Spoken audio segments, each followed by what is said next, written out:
India में बहुत सारे लोग हैं जो बोलते हैं कि इंडिया 1947 में ब्रिटिश लोगों ने बनाया, उसके पहले कोई इंडिया था नहीं, एग्जिस्ट ही नहीं करता था। तो ये एक बहुत गलत थ्योरी है और राहुल गांधी झूठ बोल रहे हैं। और उनको उसी मीटिंग में एक इंडियन स्टूडेंट ने चैलेंज किया। ये राहुल गांधी, जब मोदी जी ने मना किया यूएसए को, तो राहुल गांधी यूएसए का पिट्ठू बनने को तैयार हो गया। सबसे बड़ा कदम था कि 370 को हटाना कश्मीर से। ये नेशनल इंटीग्रेशन के लिए बहुत बड़ा स्टेप था। वो मिनिस्टर ने पार्लियामेंट में ही बोला कि जब ये मीटिंग हुआ कि अभिनंदन को रिलीज़ करना है या नहीं करना है, तो इमरान खान डर के मारे वो मीटिंग ही अटेंड नहीं किया। और आप देखेंगे मनमोहन सिंह के 10 साल में हम इतने ज़्यादा बॉम्ब स्फोट हुए सारे मेजर सिटीज़ में, क्योंकि इंडिया को हमेशा गांधी के नाम से जाना जाता था।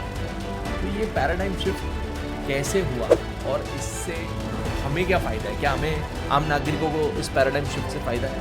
क्या इंडिया ने डिफेंस इंफ्रास्ट्रक्चर इम्प्रूव किया है अंडर द मोदी रेजिम?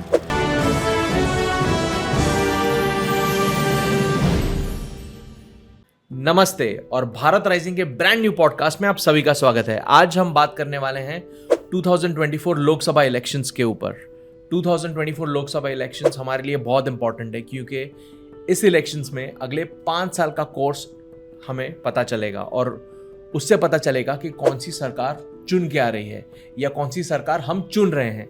और इसी के ऊपर हमारा आज का पॉडकास्ट है।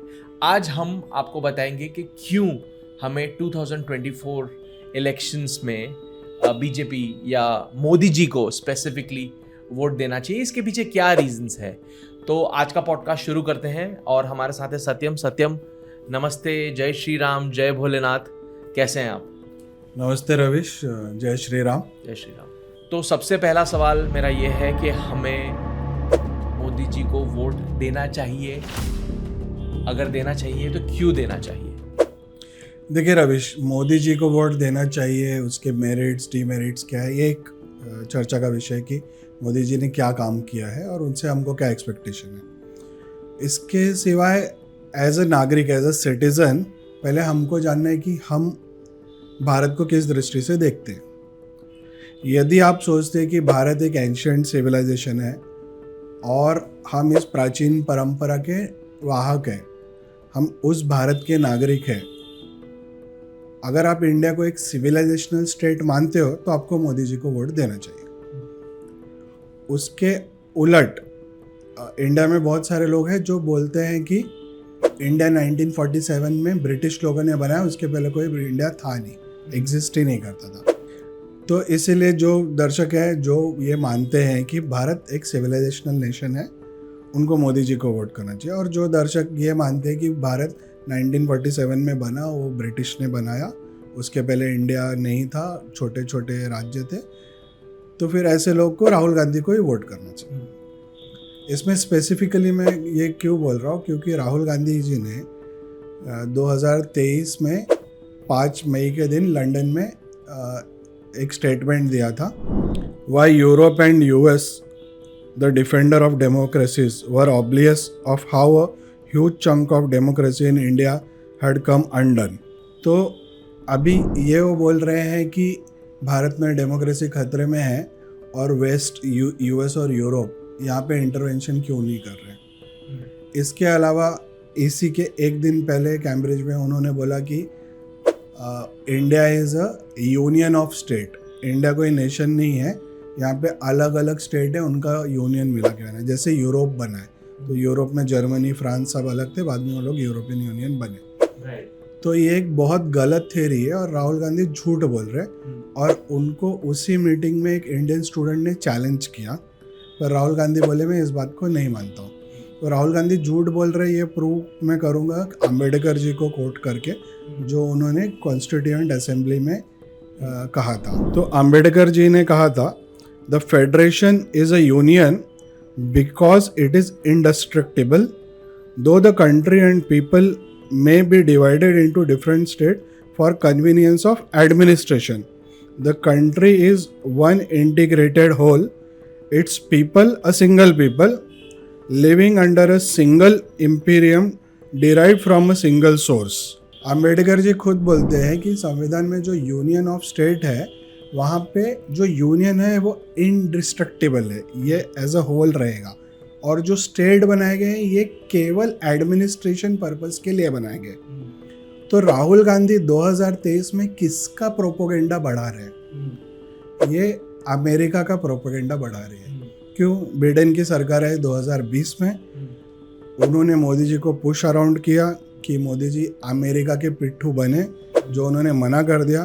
तो 2021 में बिडेन ने कहा हमारी फॉरेन पॉलिसी है इंडिया के लिए सब नेशनलिज्म, हम मोदी के साथ डील नहीं करेंगे, हम स्टेट गवर्नमेंट को डायरेक्ट एंगेज करेंगे। तो आप देखिए कि ये राहुल गांधी, जब मोदी जी ने मना किया यूएसए को, तो राहुल गांधी यूएसए का पिट्ठू बनने को तैयार हो गया, और ये उनकी भाषा जो है यूनियन ऑफ स्टेट्स इंडिया को, वो आगे प्रोपोगेट कर रहा है। तो ये राहुल गांधी देश का भला चाहते हैं या बुरा चाहते हैं, या भारत को तोड़ने वाली शक्तियों के साथ कैसे जुड़े हैं, इस पे एक स्वतंत्र वीडियो हम आगे करेंगे। तो अब यहाँ तो बात हो गई कि दर्शक की क्या विचारधारा है, उस हिसाब से उनको मोदी जी को वोट करना है, राहुल गांधी को, वो डिसाइड कर सकते हैं। तो अभी तो आपने बताया राहुल गांधी के थॉट प्रोसेस की बात। यस। अभी कंपैरिजन में मोदी जी का क्या थॉट प्रोसेस है? तो अब मोदी जी क्या कर रहे हैं बाय एक्शन देखिए।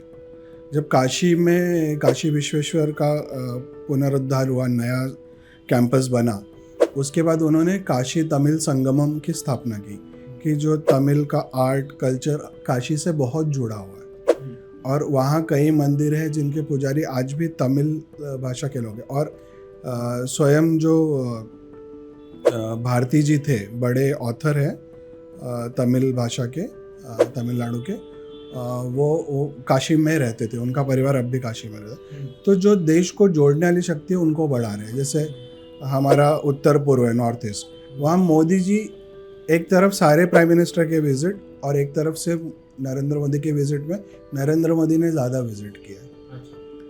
तो और मोदी जी के मिनिस्टर्स, हर महीने कोई ना कोई मिनिस्टर को कंपलसरी है कि वो नॉर्थ ईस्ट विजिट करना है। और विजिट ऐसा नहीं कि दिन में गए, दिन में आपको एटलीस्ट 1 नाइट स्पेंड करना कंपलसरी है। ऐसे ही जो भी बॉर्डर एरियाज है वहाँ पे मोदी जी के मिनिस्टरों का जाना, वहाँ रुकना कंपलसरी। उससे क्या होता है, वहाँ पे अगर मिनिस्टर जाता है तो वहाँ अगर कोई सुविधा नहीं है तो एडमिनिस्ट्रेशन का ध्यान वहाँ आता है, तो वहाँ तक वो सुविधाएं बनती है। सबसे बड़ा कदम था कि 370 को हटाना कश्मीर से, ये नेशनल इंटीग्रेशन के लिए बहुत बड़ा स्टेप था। देखिए अभी इसमें हमको जानना है कि जैसे भारत की इकोनॉमी बढ़ रही है, पर हमको एक्सटर्नल थ्रेट है, क्योंकि भारत पहले भी सोने की चिड़िया कहा जाता था, फिर फॉरेनर्स ने अटैक चालू किया और हमारा जो धन था वो लूटा उन्होंने। इसलिए जब हम इकोनॉमिकली स्ट्रांग होते हैं तो हमको डिफेंस वाइज भी बहुत स्ट्रांग होना है, ताकि नेशन की जो वेल्थ है वो प्रोटेक्टेड रहे। अब इसमें 2 पार्ट है, एक्सटर्नल सिक्योरिटी और इंटरनल सिक्योरिटी। तो पहले हम एक्सटर्नल सिक्योरिटी पे जाएंगे। तो इसमें पहले क्या होता था कि पाकिस्तान आतंकवादी घटना करता था, उनका डॉक्ट्रिन था टेररिज्म अंडर न्यूक्लियर अम्ब्रेला। तो कोई भी टेररिस्ट एक्टिविटी होगी, इंडिया बोलेगा पाकिस्तान ने किया है, पाकिस्तान फिर उस पर रिस्पॉन्ड करना था कि अगर आप कुछ भी एक्शन लेगा इंडिया तो हम सीधा न्यूक्लियर बॉम्ब डाल देंगे। तो न्यूक्लियर थ्रेट देके टेररिस्ट एक्टिविटी को कंटिन्यू कर रहे थे। तो मोदी जी आने के बाद इंडिया ने, इसको कहते हैं एस्केलेशन लैडर, कि समझिए अगर सामने वाले ने मुझे थप्पड़ मारा तो मैं भी जवाब में थप्पड़ मारूंगा, या 2 थप्पड़ मारूंगा, या सीधा घूसा मारूंगा, या एकदम ही उसको लेटा दूंगा। तो आपको ये डिफाइन करना होता है डॉक्ट्रिन, ताकि आपके आर्म फोर्सेस को उनका रिस्पॉन्स प्रिपेयर करने में इससे हेल्प मिलता है।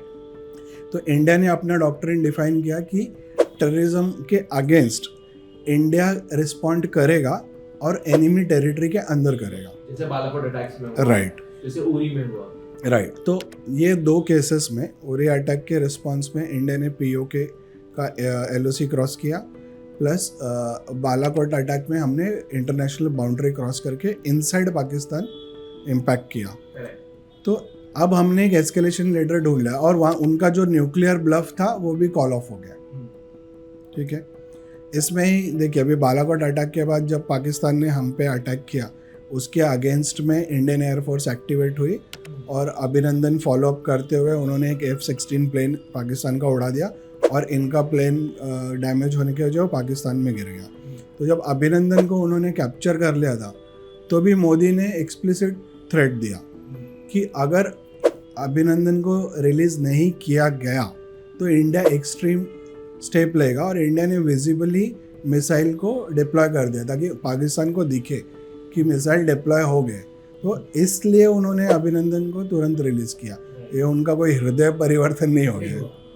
वो मिनिस्टर ने पार्लियामेंट में ही बोला कि जब ये मीटिंग हुआ कि अभिनंदन को रिलीज़ करना है या नहीं करना है, तो इमरान खान डर के मारे वो मीटिंग ही अटेंड नहीं किया। और जो फॉरेन मिनिस्टर था महमूद कुरैशी, उसके बारे में बोल रहा, अरे इनकी तो टांगे काँप रही थी, पसीने छूट रहे थे, वो बोले कि जल्दी से इसको रिहा करो, ये बला टले, नहीं तो फिर इंडिया मिसाइल डाल देगी पाकिस्तान। राइट। तो इंटरनेशनल डिप्लोमेसी में आपका थ्रेट हमेशा क्रेडिबल होना चाहिए। Your threat must be credible. आपने कभी झूठी धमकी नहीं देनी। अगर धमकी देनी है तो उसको फुल बैकअप के साथ देना है। तो इस डर से फिर उन्होंने अभिनंदन को रिलीज किया। तो अभी आप देखिए कि एस्केलेशन लैडर जो पहले था कि इंडिया रिस्पॉन्ड करेगा तो मैं न्यूक्लियर डालूंगा, वो उसमें एक गैप ढूंढ लिया इंडिया ने। ये एक्सटर्नल सिक्योरिटी में न्यू पैराडाइम है। तो ये हमारे दर्शकों को जानना है कि ज़रूरी है कि एस्केलेशन लैडर क्या होता है। आपको हमेशा आपके लिए गैप ढूंढना ज़रूरी है। ये हो गया टुवर्ड्स पाकिस्तान। अब टुवर्ड्स चाइना।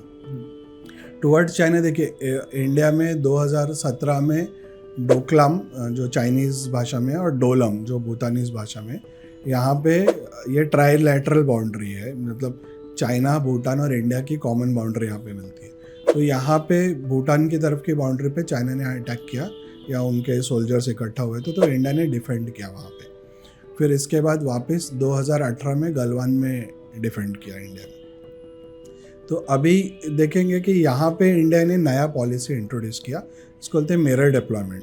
तो जितनी स्ट्रेंथ चाइनीज़ सोल्जर की होगी, जितनी इक्विपमेंट होगे, उतना ही डिप्लॉयमेंट इंडिया की तरफ से होगा और उतनी फास्ट होगा। तो चाइना को क्या फर्स्ट टाइम रियलाइज़ हुआ कि इंडिया ने इतने कम टाइम में इतना ज़्यादा डिप्लॉयमेंट किया, जो पहले इंडिया नहीं करती थी। तो इसके मल्टीपल कारण है। पहले इंडिया ने बॉर्डर इंफ्रास्ट्रक्चर ही बिल्ड नहीं किया था। तो इसमें एक फेमस वीडियो है AK एंटनी का इंडियन पार्लियामेंट में, जब उनको क्वेश्चन पूछा गया कि बॉर्डर इंफ्रास्ट्रक्चर हम क्यों नहीं डेवलप कर, तो उन्होंने बोला कि हम अगर डेवलप कर देंगे तो वो रोड से ही चाइनीज़ अंदर आ जाएंगे, इसलिए हम रोड ही नहीं बना रहे। ये तो बहुत डिफेंसिव बात करना होगा। तो हमको रोड इंडियन आर्मी को बनाना है ताकि वो बॉर्डर तक जल्दी पहुंच सके, उनका राशन, खाना, मूवमेंट, हथियारों का मूवमेंट जल्दी हो सके। तो यहाँ पे तो उल्टी पॉलिसी थी, पर ये उल्टी पॉलिसी नेहरू के ज़माने से चल रही थी। ये एक मेजर शिफ्ट हुआ है इंडिया का एक्सटर्नल सिक्योरिटी में। तो अभी हम इंटरनल सिक्योरिटी पे आते हैं। तो इंडिया में कहा जाता था रेड कॉरिडोर। तो ये स्टार्ट होता था नेपाल बॉर्डर से, बिहार से, बंगाल होते हुए झारखंड, छत्तीसगढ़, महाराष्ट्र में जो गढ़चिरौली एरिया है, यहाँ से आंध्रा से जंगलों से होते हुए केरला तक जाता था। तो ये पूरे नक्सली एरिया थे और इसको रेड कॉरिडोर बोला जाता था। इसलिए आप देखेंगे इंडिया में ईस्टर्न फ्रंट पे कोई भी डेवलपमेंट नहीं हुआ है इंफ्रास्ट्रक्चर। तो ये जो नक्सल कॉरिडोर है, जो बिहार से लेके केरला तक कंटिन्यू कनेक्टेड था, यहाँ पे पूरा नक्सल इन्फिल्ट्रेशन था। और इनको अर्बन नक्सल्स जो इंडिया के जर्नलिस्ट है, प्रोफेसर्स हैं, वो इनको सपोर्ट करते थे। इसमें बहुत सारे जज और वकील लोग भी हैं। तो इसमें आप देखिए कि इसको मोदी जी आने के बाद ये बहुत श्रिंक हुआ है। हमारे सबसे ज़्यादा आर्म फोर्सेस का डेथ होता था फाइटिंग द नक्सल्स, जिसमें पुलिस और पैरामिलिट्री फोर्सेस का। तो हमारे सोल्जर्स को उतना नुकसान नहीं हो रहा था फाइटिंग द एक्सटर्नल एनिमी, पर उससे ज़्यादा नुकसान हो रहा था फाइटिंग द इंटरनल एनिमी। तो अभी आप ये देखेंगे कि मोदी जी आने के बाद इन्होंने एक कॉम्प्रिहेंसिव पॉलिसी बनाई। पहले ऐसा था तो कि ये लोग एक स्टेट में अटैक करते थे पुलिस फोर्स पे या पैरामिलिट्री फोर्स पे, और दूसरे स्टेट में जाके छुप जाते थे। तो अमित शाह जी ने एक ऐसी पॉलिसी बनाई जो कॉम्प्रिहेंसिव पॉलिसी, जहाँ पे सारे स्टेट यूनिट और पैरामिलिट्री मिल के काम करती है और इनको मॉडर्न टेक्नोलॉजी से सपोर्ट किया गया। तो अभी ये नक्सल एरियाज़ श्रिंक हो गया है और अभी सिर्फ 30 डिस्ट्रिक्ट्स में रह गया है, जो पहले बहुत ही था, मतलब फ्रॉम बिहार टिल केरला था। तो इस वजह से आप देखेंगे कि आप मुंबई, गोवा या कहीं भी इंडिया में टूरिस्ट एरिया में जाएंगे तो आपको सारे लोग मिलेंगे जो ईस्ट यूपी से है, बिहार से है, बंगाल से, झारखंड, छत्तीसगढ़, उड़ीसा, इन राज्यों से जो कहीं और जाके जॉब कर रहे हैं, क्योंकि यहाँ पे डेवलपमेंट हो नहीं पाया क्योंकि नक्सल एक्टिविटी हमेशा स्टार्ट थी। तो जैसे जैसे नक्सल श्रिंक होगा, इंडिया का जो ईस्टर्न पार्ट है वो डेवलप होगा। तो इसके लिए अभी आप देखेंगे गोल्डन सबसे बिजी रूट्स क्या है, दिल्ली कोलकाता है, दिल्ली मुंबई है, मुंबई चेन्नई है, पर ये जो लास्ट पार्ट है चेन्नई कोलकाता, ये वाला पार्ट सबसे अनडेवलप्ड है। तो जैसे ही आप आंध्र प्रदेश से ऊपर जाते हैं या तेलंगाना, हैदराबाद से ऊपर जाते हैं, यहाँ पे डेवलपमेंट कभी नहीं हो पाया। तो ये एरिया हमेशा अफेक्टेड रहा सिंस नेहरू। तो अभी मोदी जी आने के बाद इंटरनल सिक्योरिटी स्ट्रांग हुआ है एक नक्सल पार्ट में। दूसरा, और आप देखेंगे मनमोहन सिंह के 10 साल में हम इतने ज़्यादा बॉम्ब स्फोट हुए सारे मेजर सिटीज़ में, मुंबई, अहमदाबाद, पुणे, वाराणसी, कोयम्बतूर, आप कोई भी मेजर सिटी पकड़ेंगे वहाँ बॉम्ब ब्लास्ट हुए। और ये किए भटकल ब्रदर्स ने थे, सेमी या इंडियन मुजाहिदीन बोलते थे, student Islamic movement of India, right. और इनको पकड़ने में भी इंडियन गवर्नमेंट ने हेल्प नहीं की। जो इंडिया की सिक्योरिटी एजेंसीज थी उसको भटकल को पकड़ने के लिए नेपाल में जाना पड़ा पर्सनल रिस्क पे। उनको प्रोटेक्शन भी गवर्नमेंट की तरफ से नहीं प्रोवाइड की गई। इसके ऊपर एक अच्छी मूवी है अर्जुन कपूर की, इंडियाज़ मोस्ट वांटेड, वो लोगों को देखना चाहिए। तो आप देखेंगे कि मोदी जी आने के बाद इंटरनल सिक्योरिटी बहुत इम्प्रूव हुई है। रिसेंट जो बॉम्ब ब्लास्ट हुआ रामेश्वरम कैफ़े में बेंगलुरु में, इसके अलावा आप देखेंगे तो कोई बॉम्ब ब्लास्ट जम्मू कश्मीर के बाहर के क्षेत्र में नहीं हुए। मतलब बहुत अटेंशन दिया है करंट मोदी गवर्नमेंट ने इंडिया को प्रोटेक्ट करने के लिए, राइट। तो इसमें आपको देखना चाहिए कि NIA ने जो डेटा रिलीज़ किया है कि कितने ISIS मॉडल को उन्होंने पकड़ा है, मतलब इसके पहले कि वो कुछ कर पाते उनको पकड़ लिया। तो इंटरनल सिक्योरिटी और एक्सटर्नल सिक्योरिटी में मोदी जी को फुल मार्क्स है। तो इसका बेनिफिट ये है दैट फॉरेन इन्वेस्टमेंट्स आते हैं, इंडिया एक स्टेबल कंट्री है। इस ज़रिए से जो दूसरी कंपनीज़ हैं, इंटरनेशनल कंपनीज़ हैं, वो Bharat, because it's a stable economy, stable country, जहाँ पर इतना ऐसा पॉलिटिकल क्लाउड ख़राब नहीं है, तो वो लोग इंडिया में इन्वेस्ट करते हैं। वो इंडिया के लोगों को इवेंचुअली जॉब्स में, इंटरनेशनल कंपनीज अगर जॉब्स ऑफर करती है तो उसके सैलरीज भी अच्छे होते हैं, पैकेजेस भी अच्छे होते हैं, वो इवेंचुअली इंडियन लोगों के काम में आती है। So am I right in understanding that ये जो चीज़ इंटरनल सिक्योरिटी और एक्सटर्नल सिक्योरिटी को स्ट्रेंथन करने की बात जहाँ पे आती है, जहाँ हम मोदी जी को फुल मार्क्स दे रहे हैं, उससे आम नागरिक को बहुत मदद मिल रही है, राइट। तो जैसे ही आपका लॉ एंड ऑर्डर स्ट्रांग होता है और आपके इंटरनल और एक्सटर्नल सिक्योरिटी स्ट्रांग होती है, तो सबसे ज़्यादा बेनिफिट आपके इकोनॉमिक एक्टिविटी को। करेक्ट। एक बहुत इंटरेस्टिंग किस्सा मैं आपको बताऊंगा। कुछ दिन पहले मैं एक वीडियो देख रहा था, उसमें एक इंडियन बिजनेसमैन है, वो UAE में उनका बहुत बड़ा बिजनेस, मुझे याद नहीं आ रहा है वो कौन है, लेकिन उनके साथ एक अमेरिकन जर्नलिस्ट बैठा था और वो एयरपोर्ट पे दे स्ट्राइक अ कॉन्वर्सेशन। तो जर्नलिस्ट इस बिजनेसमैन को पूछता है वेयर आर यू फ्रॉम, तो बोलता है कि आई एम फ्रॉम इंडिया। तो जर्नलिस्ट उसको बोलता है ओह इंडिया, मोदी। और ये आई थिंक एक बहुत बड़ा पैराडाइम शिफ्ट है, क्योंकि इंडिया को हमेशा गांधी के नाम से जाना जाता था।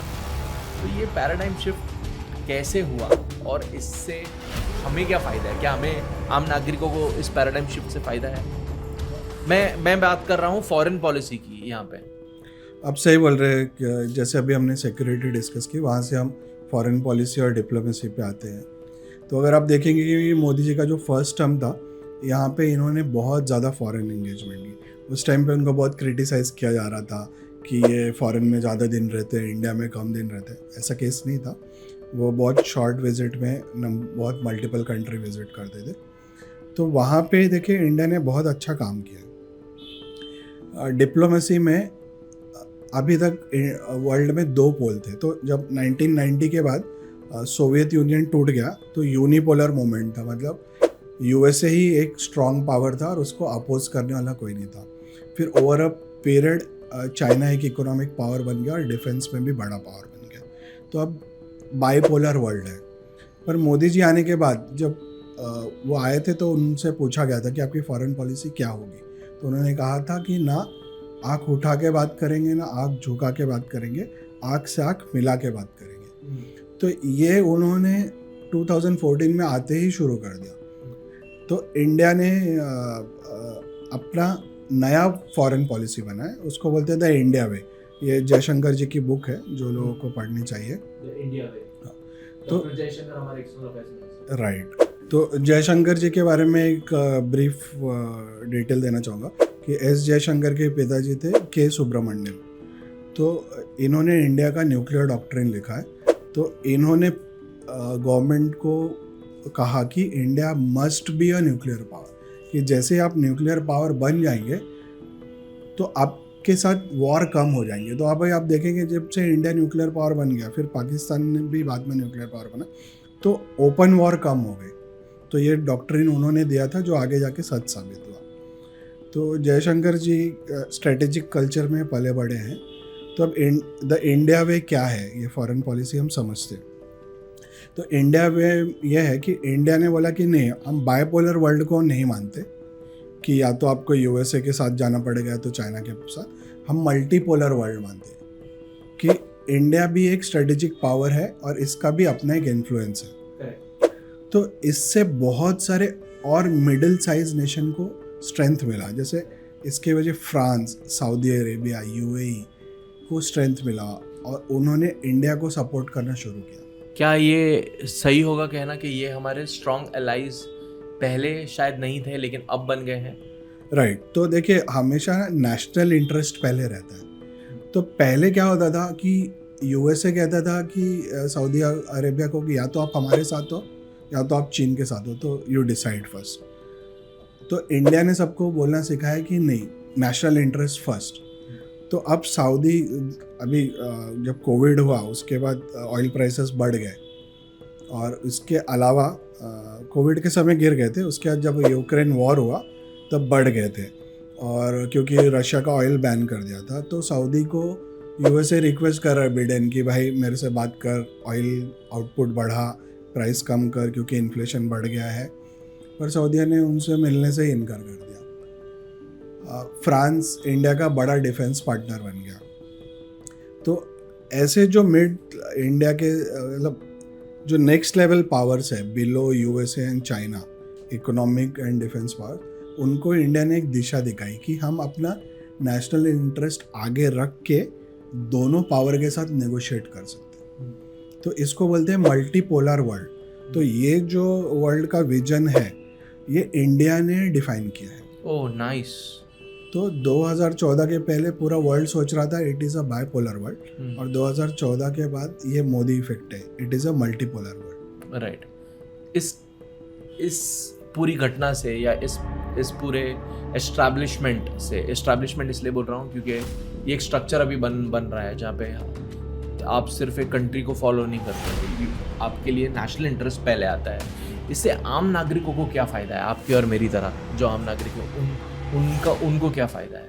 राइट, देखिए ये इसका आपने सही लिया कि ये फॉरेन पॉलिसी को एक कॉमन सिटीज़न को कैसे इफ़ेक्ट करती है। तो जब ये यूक्रेन वॉर हुआ तो उसके बाद ऑयल प्राइसेस दुनिया भर में बहुत बढ़ गए, और यूके में तो यहाँ तक हो गया कि बहुत घंटों की लाइनें लग गई, ऑयल पेट्रोल पंप पे ख़त्म हो गया। तो इतनी बुरी हालत इंडिया में नहीं हुई। क्यों? क्योंकि इंडिया ने रशिया से ऑयल लेना चालू रखा। यूएसए इंडिया पे बहुत प्रेशर बना रहा था, उसके वजह ही ये जो फॉरेन में बोल रहे थे ना इंडिया ने निज्जर को उड़ा दिया, ये टोरंटो वाला कनाडा का ड्रामा और पन्नू का ड्रामा, वो ड्रामा भी कंटिन्यूड है। 5 अप्रैल को गार्डियन ने एक रिपोर्ट पब्लिश किया कि इंडिया ने 20 पाकिस्तानियों को कैसे उड़ाया, टेररिस्ट को विद इन पाकिस्तान। तो ये एक प्रेशर बिल्डिंग टैक्टिक्स है फ्रॉम यूएसए। इसमें यूएसए डायरेक्टली इन्वॉल्व है ताकि इंडिया रशिया से ऑयल नहीं ले। अगर इंडिया रशिया से ऑयल लेना बंद कर देता तो इंडिया में भी ऑयल के प्राइसेस मल्टीपल टाइम बढ़ जाते हैं। अंडरस्टूड। ठीक है, तो ये है स्ट्रॉन्ग फॉरेन पॉलिसी का डोमेस्टिक इम्पैक्ट। सत्यम, अभी आते हैं ताकत के ऊपर। अभी बहुत इंटरेस्टिंग क्वेश्चन है, हमने हमारी ताकत को इम्प्रूव किया है और क्यों ये भारतीय को जानने के लिए ज़रूरी है? क्योंकि हम ये नहीं कह सकते कि हमें डिफेंस में पहले ऐसा था that we are buying aircrafts and submarines and guns and you know range वाले, अच्छे रेंज वाले मिसाइल्स जैसे ब्रह्मोस हो गया, सिर्फ भारत के बॉर्डर्स को सिक्योर करने के लिए या एक्सटर्नल थ्रेट से बचने के लिए। लेकिन अब हम देख रहे हैं दैट इंडिया छोटे देशों को एक्सपोर्ट करना स्टार्ट कर दिया है। इंडिया ने छोटे देशों को हमारे इंडिया में बने हुए इक्विपमेंट एक्सपोर्ट करना स्टार्ट कर दिया है। तो हमारा अगला क्वेश्चन डिफेंस के ऊपर है।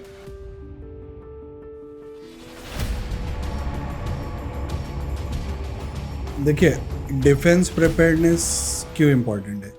हम लोग क्यों खुश रहते हैं कि अरे इंडिया ग्लोबल सॉफ्ट पावर है, हमारा बॉलीवुड है, हमारा क्रिकेट है, हमारा योगा है, but that is not enough if you want to be a super power. Super power के पास हार्ड पावर इम्पॉर्टेंट है। अब इसमें मोदी जी ने लास्ट जो सेकेंड टर्म था, इसमें इवन कोविड के बाद ये टर्म बहुत पॉपुलराइज हुआ, आत्मनिर्भर भारत। तो ये क्यों आया, आप इसको समझते हैं कि अभी जब यूक्रेन और रशिया में वॉर स्टार्ट हो गया तो यूरोपियन यूनियन और यूएसए यूक्रेन को बहुत सारा हथियार प्रोवाइड कर रहे हैं, गोला बारूद प्रोवाइड कर रहे हैं, पर उसकी शॉर्टेज हो गई है। दूसरी तरफ रशिया को ईरान प्रोवाइड कर रहा है, नॉर्थ कोरिया प्रोवाइड कर रहा है, चाइना प्रोवाइड कर रहा है। तो जब भी वॉर होता है तो आपकी इंडस्ट्रियल कैपेसिटी डिसाइड करेगी कि आप वॉर जीतोगे या हारोगे। समझिए एक सोल्जर बॉर्डर पे खड़ा है, पर उसके गन तो उसके हाथ में है, पर उसमें जो बुलेट है वो आपकी इंडस्ट्रियल कैपेसिटी से आएगी। और वो बुलेट वो गन तक कितनी तेज़ी से पहुंचती है वो आपकी लॉजिस्टिक कैपेसिटी पे डिपेंड करेगा। तो अब ये गन को आप समझिए, आपके पास टैंक है, तो टैंक का गोला बारूद आप खुद बनाते हैं या आपको इम्पोर्ट करना पड़ता है? क्योंकि जब 1965 में वॉर हुआ और 1971 में वॉर हुआ तो इंडिया को बाहर के देशों पे डिपेंड रहना पड़ा था। तो आप इंडो-सीनो वॉर की बात कर रहे हैं और जो बैटल ऑफ लोंगेवाला हुआ था 1971 में, इंडो पाक वॉर हुआ था, आप ये दोनों इंस्टेंसेस बता रहे हैं। राइट। तो जो भी वॉर में ना इंडिया की इंडस्ट्रियल कैपेसिटी लिमिटेड थी, तो इसमें इजराइल ने हमको बॉम्ब सप्लाई किए थे। तो अब हम इंडिया के लिए ज़रूरी है कि अगर इंडिया को पावर बड़ी बनना है तो इंडिया वैसे भी नंबर 1 डिफेंस एक्सपोर्टर है। मतलब हम बहुत सारा पैसा खर्च कर रहे हैं बाहर से इक्विपमेंट इंपोर्ट करने के लिए, आर्म्स एंड एम्यूनिशन इंपोर्ट करने के लिए। तो उसके बजाय मोदी जी ने क्या किया? देखिए, डिफेंस जब डेवलप होगा, एक आपका प्राइवेट इंडस्ट्री बड़ा होगा, लोगों के लिए जॉब्स क्रिएट होंगे। दूसरा, इंडिया एक्सपोर्ट कर सकता है जिससे अदर नेशन की डिपेंडेंसी आपके ऊपर हो, तो उसके बदले में आप उनसे कुछ नेगोशिएट कर सकते हैं। तीसरा, इन केस ऑफ वॉर आपको किसी और पे डिपेंड नहीं करना पड़ेगा। तो इसमें मल्टी डायमेंशन है और भारत को आत्मनिर्भर बनना ज़रूरी है डिफेंस में। तो इसमें आप 100% नहीं हो पाएंगे क्योंकि बहुत फील्ड है जहाँ पे हाई टेक्नोलॉजी है और हाँ, वो आज के डेट में इंडिया में नहीं है। पर उसके अलावा बहुत सारी चीज़ें हैं, जैसे बेसिक जो बुलेट प्रूफ जैकेट है वो भी इंडिया इंपोर्ट करता था, या हमारे जो टैंक्स है या जो 155 mm गन बोलते हैं, जो तोप होती है, जो बोफोर्स तोप थी, तो ये सब इंडिया में बन सकता है। कि इसमें सबसे इम्पोर्टेंट होता है मेटलर्जी, कि जब वो तोप चलती है तो जो टेम्परेचर बिल्ट होता है, आपका जो मेटल है वो उसको सस्टेन कर पाता है नहीं, मल्टीपल टाइम आप फायर कर रहे हो। तो ये सब टेक्नोलॉजी इंडिया में है, या फिर इंडियन इंडस्ट्रीज़ को बिल्ड कर सकते हैं, जैसे टाटा है या कल्याणी है, और इंडिया की गवर्नमेंट ओन कंपनी मिश्र धातु निगम, ये लोग मिश्र धातु निगम, हाँ, मतलब कंबाइंड मेटल्स। तो आपको मेटल का ऐसा कॉम्बिनेशन करना है वो प्रोडक्शन में कि वो जो अल्टीट्यूड है या टेम्परेचर है, काइनेटिक एनर्जी है, वो सस्टेन कर सके। राइट।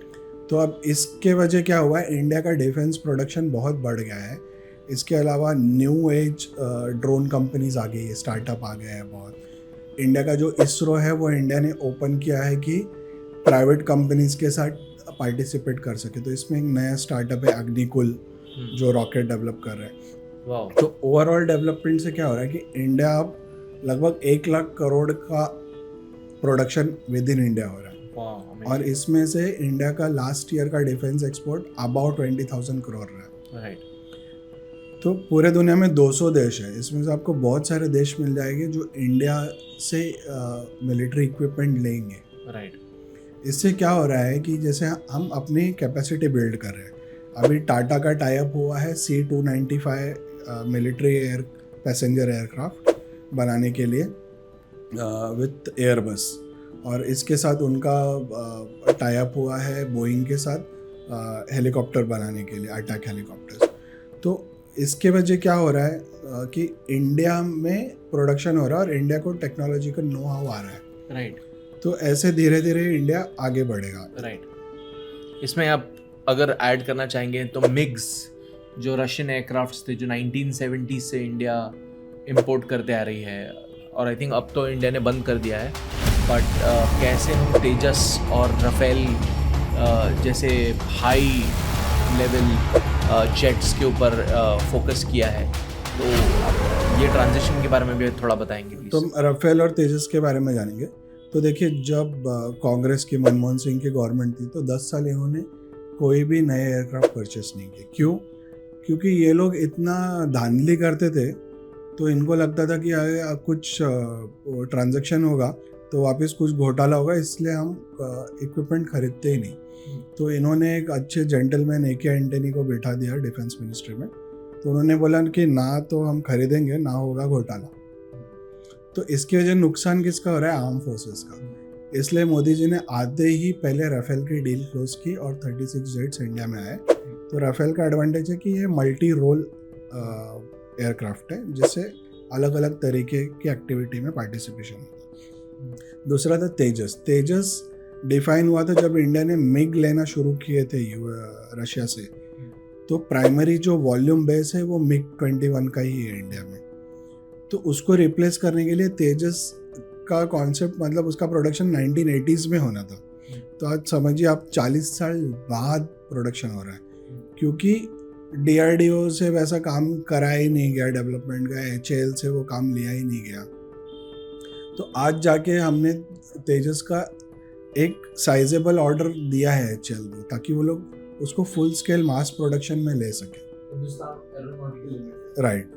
तो अगेन इसमें हर एक नाम में, ये एक प्राइवेट कंपनी थी हीराचंद वालचंद की, जो इंडिपेंडेंस के टाइम पैसेंजर एयरक्राफ्ट छोटे बना रही थी। उस कंपनी को इन्होंने गवर्नमेंट कंपनी बना दिया, और फिर जैसा हम जानते हैं गवर्नमेंट कंपनी कभी भी एफिशिएंसी दिखा नहीं पाई, हमेशा लॉस मेकिंग ही रही। 1 साल का काम 10 साल में करती रही।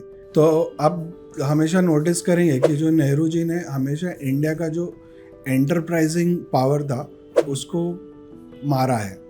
और ये जो प्राइवेट कंपनियां उस समय में अच्छा काम कर रही थी, जैसे हिंदुस्तान एरोनॉटिक्स जहाज बना रहा था, और जैसे शाहपुरजी पालुन जी शिप्स बना रहे थे, ये सबको डिस्करेज करके इन्होंने गवर्नमेंट कंपनीज बनाई कि हर काम गवर्नमेंट कंपनी बनाई। इवन कॉन्डम भी गवर्नमेंट कंपनी बनाती थी। तो प्राइवेट एंटरप्राइज को इन्होंने दबाया, इसलिए इंडिया का इंडस्ट्रियल पावर डेवलप हुआ ही नहीं, वरना इंडिया ऑलरेडी आगे रहता था। राइट। तो अब मोदी जी इंडिया के जो प्राइवेट एंटरप्राइज है उनको मौका दे रहे हैं, उनको क्रिएटिवली सोचने का, इंडिया के लिए हार्ड पावर क्रिएट करने का मौका दे रहे हैं। अंडरस्टूड। तो इंडिया का डिफेंस अब स्ट्रांग होगा, क्योंकि हर कंट्री में, जैसे हम USA की बहुत तारीफ करते हैं, पर वहाँ पे जो सारा डिफेंस इक्विपमेंट है वो प्राइवेट कंपनियाँ बना रही है। तो अगर इंडिया को आगे बढ़ना है तो इंडिया में भी प्राइवेट प्लेयर को वो स्पेस देना पड़ेगा कि वो बड़ी कंपनियाँ बने, अच्छी टेक्नोलॉजी लाए, बेस्ट टेक्नोलॉजी लाए। अभी आप देखेंगे कि टर्किश और Iranian drone, low cost drone, USA जैसे बड़ी पावर को रेड सी में बीट कर रहे हैं। तो आज के ज़माने में आपको बेस्ट टेक्नोलॉजी चाहिए। आप लिमिटेड इकोनॉमिक रिसोर्सेस में भी वो काम कर सकते हैं। अगर एक मिसाइल है जो 100 मिलियन की है उसको 10 मिलियन के ड्रोन से गिराया जा सकता है। तो इंडिया, मोदी जी ने जो विजन रखा आत्मनिर्भर भारत का डिफेंस में, उसकी वजह आप देखेंगे कि आगे के 10 साल में इंडिया का डिफेंस प्रोडक्शन, इंडस्ट्रियल कैपेसिटी बहुत इम्प्रूव होगा और इसकी वजह इंडिया का एक्सपोर्ट भी बहुत बढ़ेगा। तो हमें बहुत कुछ आपके साथ और भी शेयर करना है, जैसे भारत का इंफ्रास्ट्रक्चर कैसे इम्प्रूव हुआ है, भारत के बिजनेसेस, भारत का ओवरऑल इकोनॉमी और पब्लिक वेलफेयर। गवर्नमेंट ने ऐसे कौन से स्कीम्स लाए हैं जिसमें पब्लिक का वेलफेयर हुआ है, और ये सब हम डिस्कस करेंगे हमारे पार्ट 2 पॉडकास्ट में। तो हम आपसे फिर मिलेंगे दूसरे पॉडकास्ट में। तब तक के लिए इस वीडियो को देखते रहिए, इस वीडियो को शेयर कीजिए, क्योंकि हमें कुछ नया करना है और भारत को बेहतर बनाना है। जय हिंद।